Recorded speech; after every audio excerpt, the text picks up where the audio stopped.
5 कर्मेंद्रियां हैं। 5 कर्मेंद्रियां कौन कौन सी हैं? हमारे चक्षु, आंख, कान, मुख, स्पर्शेंद्रियां और उपस्थित इंद्रियां, ये कर्मेंद्रियां। परीक्षित ने कहा, गुरु जी ये कर्मेंद्रियां, इनको कैसे नियंत्रित किया जाए? कर्मेंद्रियां तो पीड़ित करती हैं। आंखों को कैसे नियंत्रित किया जाए? ये आंखें जगत को देखने के लिए व्यग्र होती हैं, लेकिन जगदीश के दर्शन के लिए व्यग्र नहीं होती।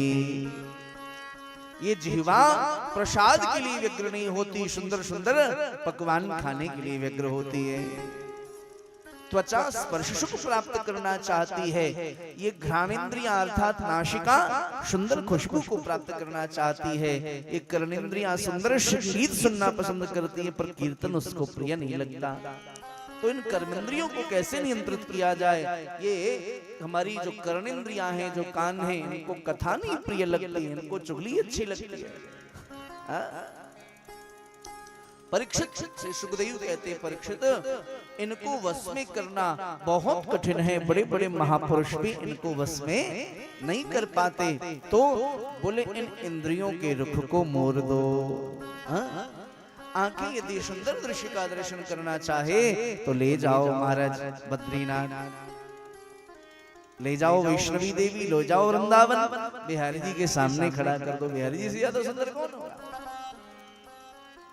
नासिका चाहे सुंदर सुंदर सुगंधी, तो बिहारी जी की मालिश करो बढ़िया खस से। गर्मी आ गया ना, वृंदावन जाओ, खस लेके आओ और खस से मालिश करो, गुलाब से मालिश करो, हिना से मालिश करो। ठंडी आए तो बढ़िया केसर के इत्र से मालिश करो और फिर उसका उपयोग करो, तो वो प्रसाद बन जाएगा। वो इत्र फिर प्रसाद हो जाएगा, और प्रसाद जीवन में प्रसन्नता लेके आती है। प्रसादम तु प्रसन्न।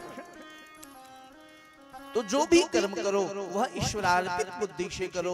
कायेन वाचा मनसेन्द्रियैर्वा बुद्ध्यात्मना वानुषदस्य भावात् करोमि यद्यत् सकलं परस्मै नारायणाय समर्पयेत्।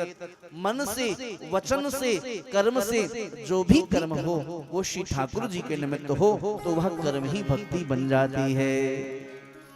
अब आप समझना बात को, हम घर बना रहे हैं, अपने लिए बना रहे हैं घर।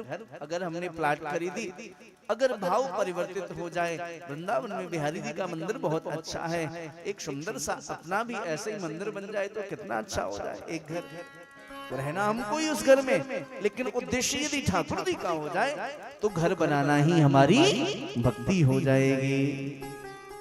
सब भाव का खेल है। जित श्वासो जित संगो जित इंद्रिय स्थूलो भगवते रूपे मन संसारी इंद्रिया। तो मन को वश में करने के 4 साधन हैं। अब आपके युवानों को, बच्चों के लिए भी कुछ विधि बता देता हूं मन को वश में करने की, जल्दी से सुन लीजिए। यदि आपके बच्चों का मन अध्ययन में नहीं लगता तो अपने युवाओं के लिए 5-6 कार्य करिए। विद्यार्थी कैसा भी मंदबुद्धि क्यों न हो, वो पढ़ने में कुशाग्र हो जाएगा। विद्यार्थियों के मन को वश में करने के 6 उपाय। सबसे पहला, हमारा अन्न पवित्र हो, विद्यार्थी का अन्न पवित्र हो। दूसरा, जल पवित्र हो, जो खाए उसको पवित्र भोजन कराइए। दूसरा, जल पवित्र हो, सुंदर जल पिलाइए। तीसरा, जिस कक्ष में हम शयन करें उस कक्ष का चित्रपट पवित्र हो, तस्वीरें उल्टी सीधी घर में न लगी हो। मन को वश में करने का साधन, सुंदर चित्र लगाइए बिहारी जी का, या आपके और कोई ऐसे रोल मॉडल हैं जिन्होंने देश को आजाद कराया या कोई विशिष्ट उपलब्धि प्राप्त की, तो उनकी तस्वीरें जिससे प्रेरणा मिले। अब बच्चे वहां पर ऐसी ऐसी तस्वीरें लगा देते हैं जिसको देख करके मन और बिगड़ जाता है। चित्रपट पवित्र हो, कौन कौन सा?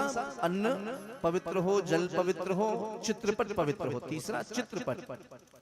और चौथा, हम जिस बिस्तर पर सोते हैं वह बिस्तर भी पवित्र हो। रात को बच्चों को सोने से पहले उस बिस्तर को साफ करिए, एकदम पवित्र बिस्तर हो, स्वच्छ नहीं पवित्र हो। स्वच्छता के शासक पवित्रता का ख्याल रखें। 5वां,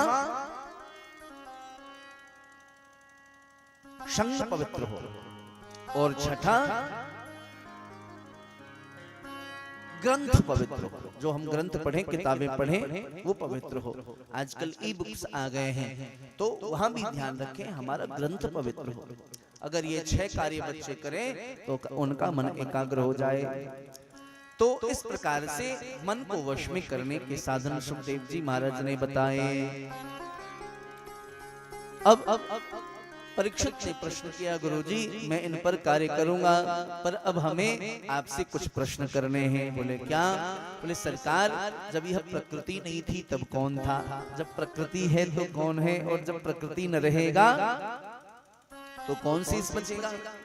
भगवान सुखदेव बोले, परीक्षित जब प्रकृति नहीं थी तब भी मैं था, जब प्रकृति नहीं थी तब भी वो परमात्मा थे, जब प्रकृति है तब भी वो परमात्मा है, और जब प्रकृति न रहेगी तब भी वही परमात्मा शेष रहेंगे। वो त्रिकालाबाधित सत्य है, सर्वत्र तीनों काल में, भूत में, वर्तमान में और भविष्य में वही सर्वत्र व्याप्त है।